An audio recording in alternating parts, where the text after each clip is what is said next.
Today I'm back on site in Norwalk, Connecticut at this new construction home which is nearly complete.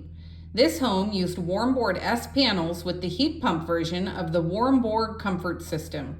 As you can see, it is located on the coast and therefore must abide by code requirements for mechanical equipment installation in a flood zone.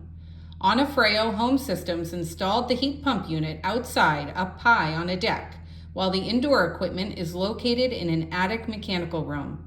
You'll notice the warm source, buffer tank, and glycol feeder nestled together. The homeowner had the unique idea of installing electric attic stairs, which will make accessibility to this space easy anytime.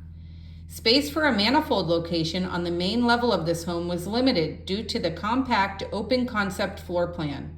The builder, Able Construction, created a hidden manifold cabinet within the finish work, which features a push-to-open latch and soft close door.